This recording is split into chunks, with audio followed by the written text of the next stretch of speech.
Bênçãos, bem-vindos sejam todos a mais esta live. Temos hoje um argumento muito interessante. Hoje vamos desvendar alguns mistérios. A live hoje não vai ser dirigida aos cães. A live hoje de maturidade é sabedoria entre os perfeitos. Nosso intuito é trazer conhecimento, é trazer argumentos para os que estão em graça, e esta é uma live dirigida ao povo da graça de Deus.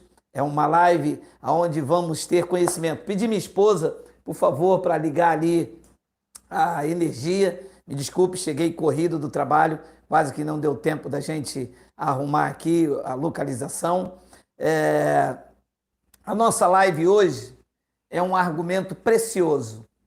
Antes, deixe-me agradecer pela ambiência em que estivemos ontem, uma palavra maravilhosa, de um conhecimento, de um fortalecimento espiritual. Tivemos ontem uma reunião dos deuses, a reunião dos filhos de Deus, onde estávamos ali imbuídos com a palavra da graça de Deus. Muitíssimo obrigado. Eu me sinto honrado, me sinto alegre por tão grande privilégio de revelar os mistérios da graça de Deus. Revelar dia após dia. Paulo teve a revelação na fundação, né? E nós vamos trazendo a revelação para os nossos dias.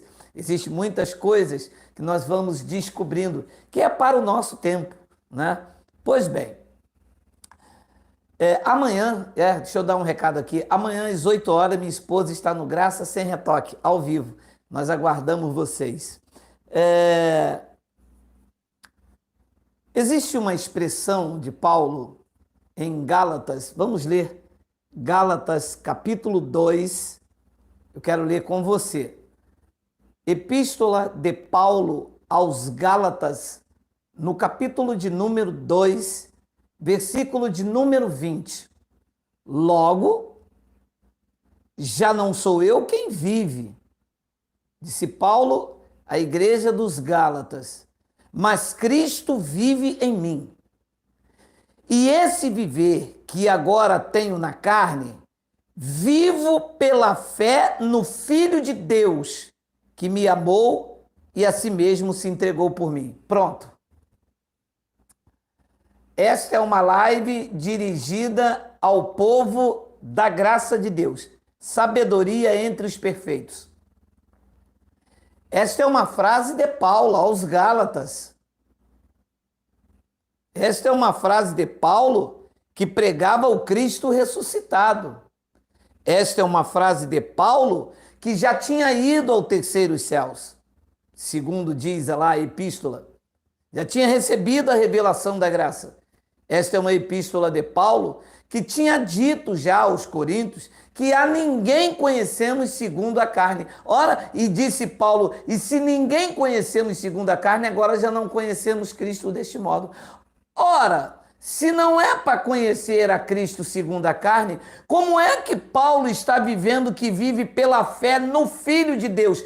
Quem é que era o Filho de Deus? Não era Jesus de Nazaré ou era o ressuscitado? O Filho de Deus, a pergunta que eu faço aos meus irmãos em graça, esta é uma palavra para o povo da graça de Deus, sabedoria entre os perfeitos. Ora, o Filho de Deus não era Jesus de Nazaré, porque o Cristo ressuscitado não era o Filho de Deus. O Cristo ressuscitado pregou Paulo em 2 de Coríntios, capítulo 3, 16 e 17. O Senhor é o Espírito. O Espírito não era o Filho de Deus. O Filho de Deus era quem Pedro reconheceu, a quem Tomé reconheceu. Pedro disse, tu és o Cristo, o Filho do Deus vivo. Então, quem é que era o Filho de Deus? Não era Jesus de Nazaré, que também usava o codinome Filho do Homem? Como é que Paulo, que prega a graça de Deus, diz aqui que ele vivia pela fé no Filho. Não parece aqui uma incógnita? Não parece que deparamos com um texto agora que dá um toim?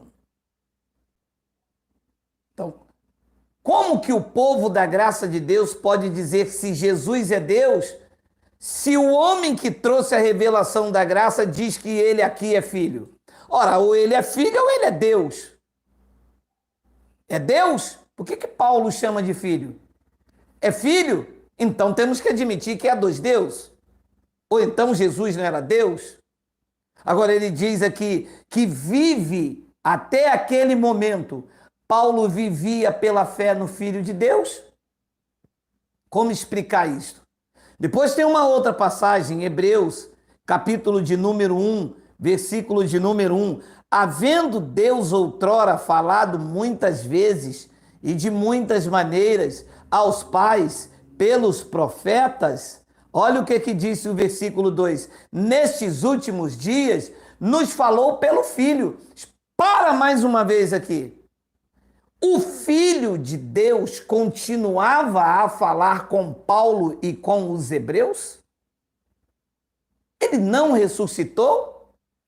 Paulo ainda ouvia o Filho de Deus? Mas Paulo mesmo não disse que o povo agora pertencia ao ressuscitado? Não era Paulo que estava dizendo lá em Romanos, no capítulo 7, que se você está desobrigado da lei enquanto o marido vive e que todo aquele povo em Roma deveria pertencer ao ressuscitado? Como ele declara agora aos hebreus que nos últimos dias, e eles estavam vivendo os últimos dias, agora quem falava com ele naqueles últimos dias era o Filho? Como explicar esse mistério aqui? Como revelar esta incógnita? Como revelar esse mistério oculto? Isto é um mistério oculto. Eu perguntaria aos senhores, vocês sabem me explicar o que está acontecendo aqui? Podemos afirmar, nós, o povo da graça de Deus, podemos afirmar que Jesus é Deus quando Paulo diz que ele é filho? Paulo já havia vindo com a revelação. Paulo pregava o Cristo ressuscitado, e repito, e sendo prolixo, que foi Paulo que disse: a ninguém conhecemos segundo a carne, e Paulo vem aos hebreus e diz que nos últimos dias que eles estavam vivendo, quem falava com eles era Deus falando pelo Filho. Eu vou repetir Gálatas, porque isso choca. Gálatas capítulo 2, versículo 20, ele diz lá, olha lá, logo já não sou eu quem vive, mas Cristo vive em mim, e esse viver que agora eu tenho na carne, disse Paulo, eu vivo pela fé no Filho de Deus, que me amou e a si mesmo se entregou por mim. Então fica aqui a missão de revelar o que está acontecendo. Abençoados, você só entende determinados textos, você só entende determinadas declarações de Paulo, vou ser mais específico, de todos os irmãos que viviam no primeiro século da era cristã, se você entender o contexto cultural histórico, se você entender o que estava acontecendo dentro daquele aion. Paulo e todos os apóstolos estavam esperando o juízo. Todos os apóstolos, todos eles foram autores do evangelho no seu curso final.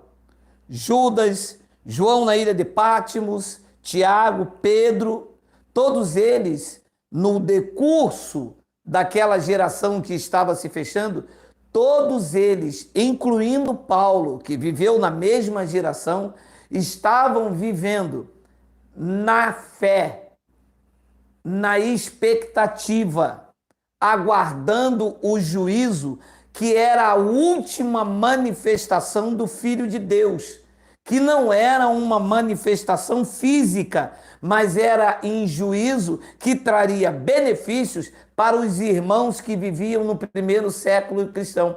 O primeiro deles e o mais importante, que seria a sotéria, a redenção do corpo, eles iriam sair da morte adeana e receberiam um corpo glorificado.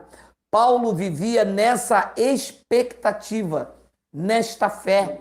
Ele não vivia na fé dom de Jesus de Nazaré. Ele vivia na expectativa do Filho do Homem, que tinha trago uma promessa de que viria, traria juízo. Quando Jesus de Nazaré disse aos discípulos, e Paulo ainda não tinha despertado do sono, ainda não era convertido ao Senhor, era convertido à religião farisaica, era de Deus na religião, não era de Cristo na conversão. Paulo era de Deus, era fariseu, seguia a lei, era de Deus, circuncidado ao 8º dia, da tribo de Benjamim, era de Deus na religião, mas não era de Cristo na conversão. No caminho de Damasco, ele teve um encontro com o Cristo ressuscitado e o véu foi sendo tirado, as escamas foram caindo dos olhos. Ele deixou algumas vezes as coisas de menino e foi crescendo, avançando de fé em fé e de glória em glória.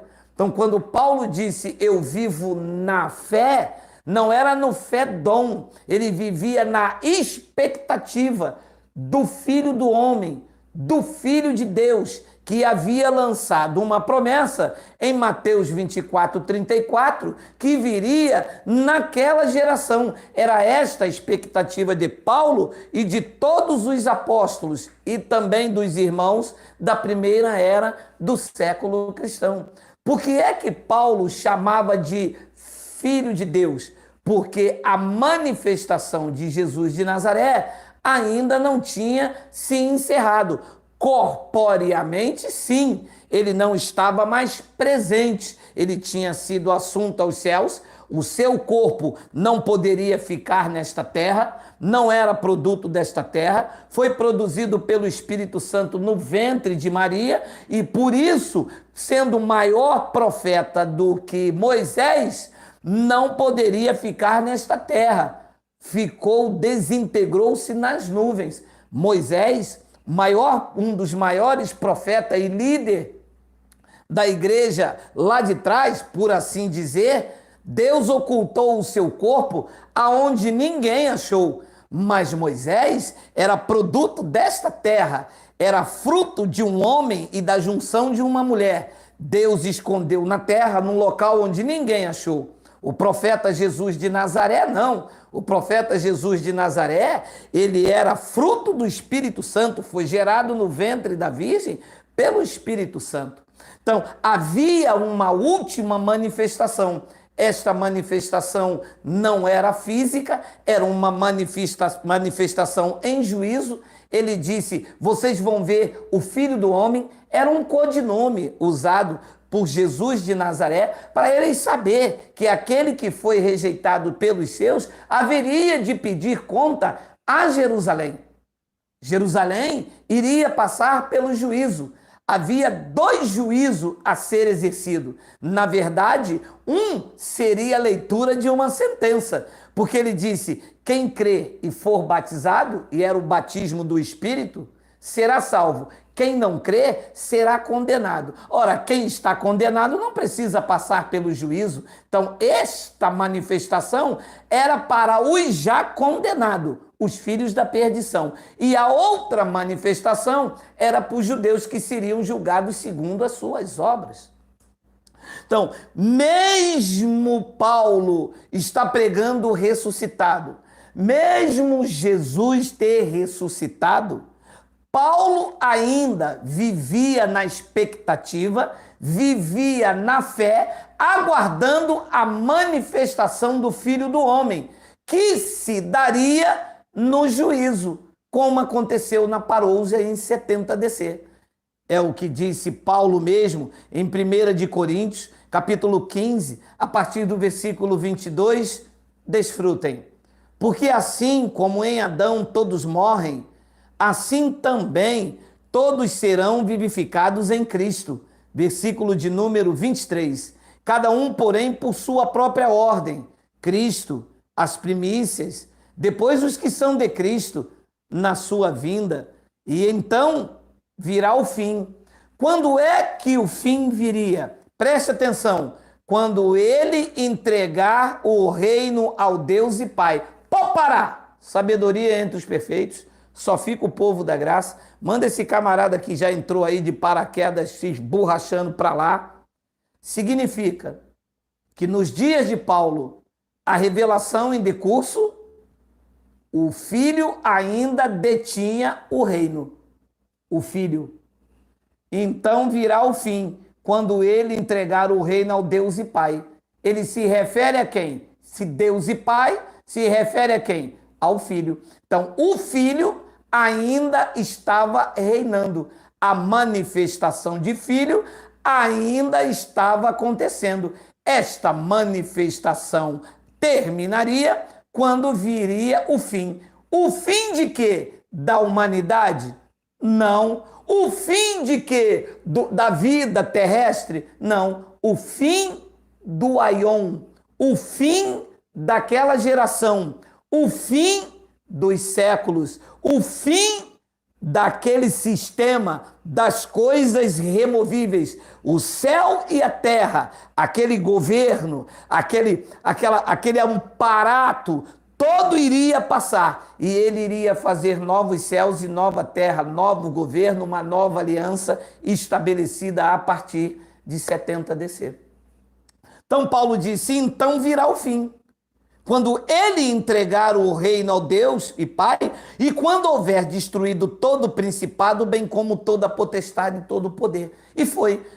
Principados e potestades foram destituídos na parúzia, no juízo. Depois ele diz no versículo 25, porque convém que ele, o Filho, reine para sempre? Não, o Filho ia reinar até aqui.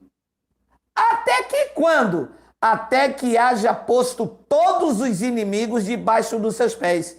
E vem a frase no versículo 26. O último inimigo a ser destruído é a morte. Segura. Quando a tradição evangélica lê isto, diz assim, Jesus não pode vir, ele não venceu a morte. Mas a morte aqui não é a morte biológica. A morte era a morte adeana. Era a morte que prendia, que tinha o poder, que detinha os corpos dos santos no túmulo.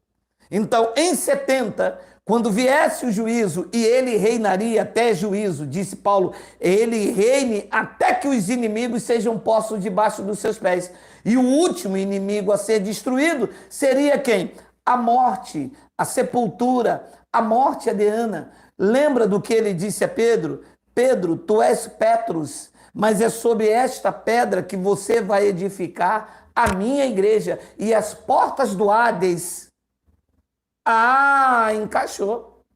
As portas do Hades não prevalecerá contra a minha igreja, e não prevaleceu. Iria prendendo, segurando até o juízo. Era nesta fé, nessa expectativa que Paulo vivia nessa manifestação que estava ainda por acontecer. Mas olha que lindo que diz o versículo 27. Porque todas as coisas sujeitou debaixo dos pés. E quando diz que todas as coisas lhe sujeitou, certamente inclui aquele que tudo se subordinou. Quer dizer que Deus não estava sujeito a ele. O Filho ainda na sua manifestação estava também subordinado. 28, é isso? 28? Quando, porém, todas as coisas lhe tiverem sujeitas, então, olha Paulo, olha a frase escondida aí no meio, quando, porém, todas as coisas lhe estiverem sujeitas, então o próprio Filho também se sujeitará àquele que todas as coisas lhe sujeitou, para que Deus seja tudo em todos. Então ele entregaria o reino ao Pai e a manifestação do Filho acabaria. Como hoje não tem mais. Jesus não é o Filho de Deus. Em 70 DC, tendo julgado Israel, a manifestação, tendo reivindicado os espíritos dos eleitos que estavam no Hades, o Filho entregou o reino, Deus agora é tudo e em todos. Isto é uma sabedoria que se precisa ser pregado, porque quando se lê Paulo falando do Filho, dá-se a entender então que existe o Filho e existe o Pai. Ora, então são dois Deus, e se há dois, há um controvérsia. Agora, se Jesus não veio ainda, ele ainda não entregou o reino. Se ele não entregou o reino, ele ainda é filho, e os da graça então não pode dizer Jesus é Deus. Como é que uma pessoa diz assim, estando em graça, Jesus é Deus, se Paulo diz que ele é filho? Ora, Jesus só poderia se tornar a Deus, entregar o reino a Deus, não é isso que Paulo disse aqui? Porque convém que ele reine até que haja posto todos os inimigos debaixo dos seus pés. Se ele não colocou todos os inimigos debaixo dos seus pés, ele ainda é filho. Depois Paulo diz, e o último inimigo a ser destruído é a morte. Se ele ainda não venceu a morte, a Diana, ele então ainda é filho. E os da graça não podem dizer que Jesus é Deus, mas Jesus é o próprio Deus.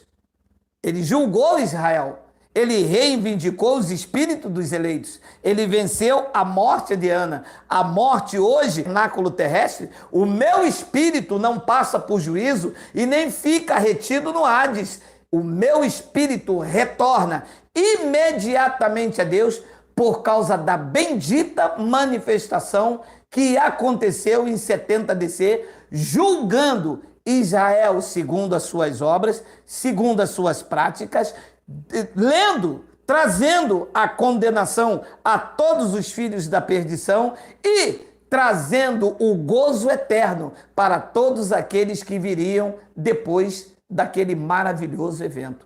Esta é uma explicação porque Paulo diz, eu vivo na fé, não é na fé dom. Paulo não poderia viver na fé dom do Jesus de Nazaré. Paulo não podia receber dom de Jesus de Nazaré. Jesus de Nazaré foi judeu. Jesus de Nazaré não tinha o dom do Espírito Santo. Jesus de Nazaré vivia debaixo da lei. Ele disse, se eu não for, o Espírito Santo não virá. Então era necessário que ele fosse. Só que esta manifestação ainda permeava como promessa a vida dos irmãos que viviam na igreja primitiva, no primeiro século cristão, que todos eles, os apóstolos, anunciavam a vinda eminente do Filho do Homem, do Filho de Deus. Então, disse Lucas, capítulo 11, versículo 47, a promessa que todos os apóstolos ali viviam. Ai de vós, Lucas 11, 47. Deixa eu beber um golo d'água aqui.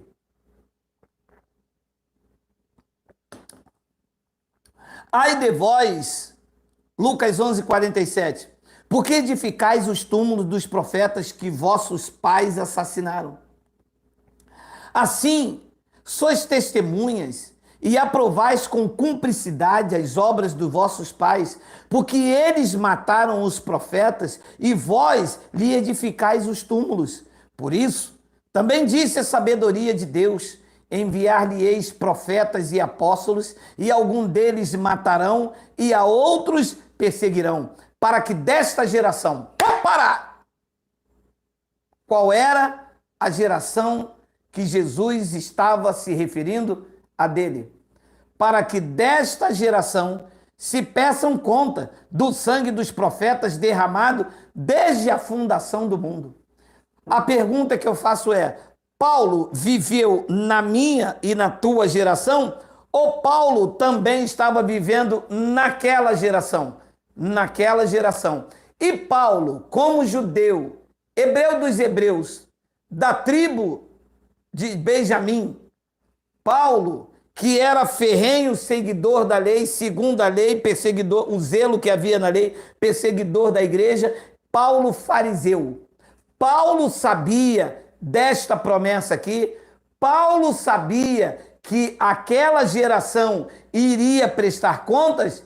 Sim. Então, Paulo, como agora convertido ao Senhor, não convencido na religião, o que é que Paulo vivia na fé, na expectativa, na esperança desse acontecimento.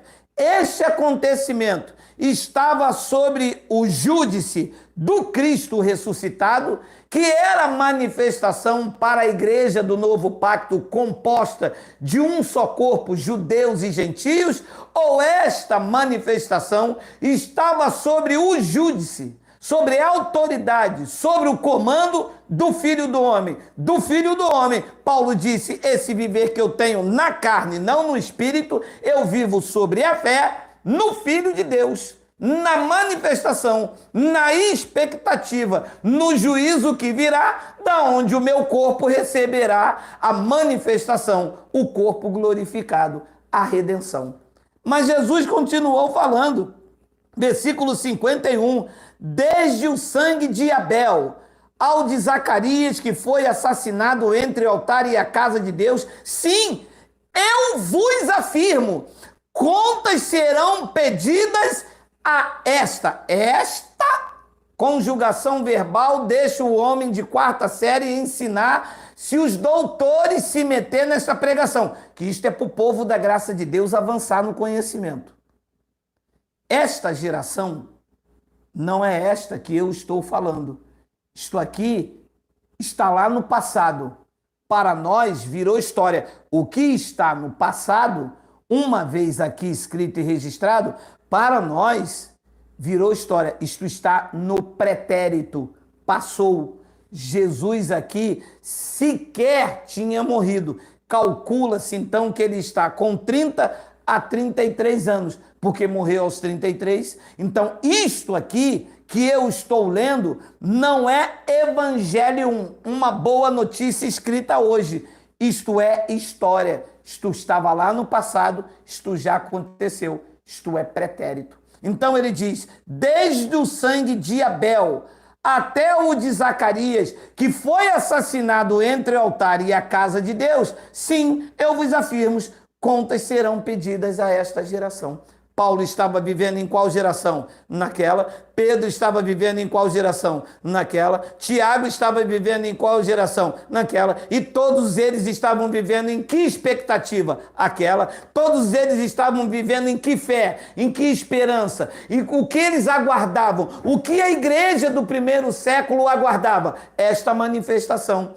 Contas seriam pedidas a Israel, ou eles iriam ser julgados pelo sangue derramado. O filho da perdição, a destruição da carne, seria lançado no lago de fogo, que era uma alusão, que era uma analogia entre o Geena, a destruição da carne para sempre. Esta era a segunda morte. E os eleitos, então, que viviam no primeiro século, receberiam um corpo glorificado, porque ficava retido no Hades, no túmulo.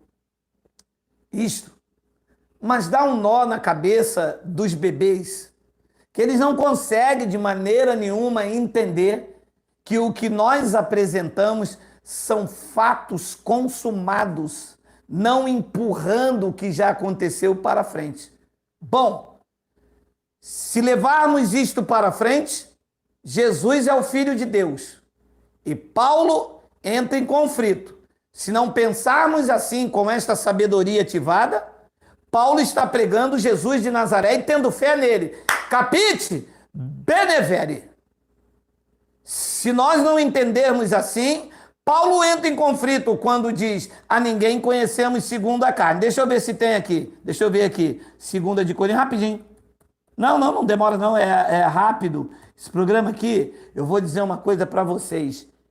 Ele é uma bênção. Olha aí, disse para você... Isso aqui, meu irmão, eu vou dizer uma coisa para você, foi feito para burro igual a mim, que não tem, o cara tem que estudar muito, aí ele vem aqui, ó, plum, aí brinca com os teólogos, vem aqui, ó, tá aí, ó. Assim, disse Paulo, que nós, daqui por diante, a ninguém conhecemos segundo a carne. E se antes conhecemos a Cristo segundo a carne, já agora não conhecemos deste modo. Se o que eu te apresentei aqui não foi entendido assim, isto tem conflito, não tem? porque aqui ele diz para não conhecer a Cristo segundo a carne. O Cristo segundo a carne tinha um nome, Jesus de Nazaré. Tinha um codinome, o Filho do Homem. Como é que o Paulo em Gálatas agora diz que ele vive na fé de quem ele diz para não conhecer? Hein? Hein? Me explica. Tem como? Não. Então vamos se render à sabedoria do Espírito, não de Geraldo. Geraldo é iletrado, não tem conhecimento nenhum. A honra e a glória pertencem ao Cristo ressuscitado. Paulo pregava o Cristo ressuscitado e indicava as pessoas a servir ao Cristo ressuscitado. Quando ele diz eu vivo na fé do Filho, ele não estava pregando a fé dom, a crença. Paulo está querendo dizer que ele vivia na expectativa, na esperança de que o Filho viria e veio, de que o Filho cumpriria sua promessa, julgaria Israel naquela geração e não num futuro incerto, como ensinou a tradição evangélica. Eu vou ficando por aqui. Eu acredito que foi um argumento bastante proveitoso. E quando alguém lhe falar, ora, Jesus é Deus, como é que Paulo diz que é filho? Ou se você não entender, você também não pode dizer que Jesus é Deus, porque Paulo diz que é filho, ou então Paulo está entrando num conflito, porque ele está mandando não reconhecer alguém em que ele tem fé no filho. E aí dá um birimbolo danado. Bom, é melhor entendermos, Geraldo, como você nos explicou, porque assim desbaralha a mente e entendemos que a fé no filho, no Jesus de Nazaré, no Filho do Homem, é porque a manifestação estava ainda por acontecer até 70 DC, quando ele entregou o reino ao Pai e Deus então passou tudo em todos. Capite? Benevere, berimbau, um abraço, até amanhã, querendo o Pai. Graça e paz.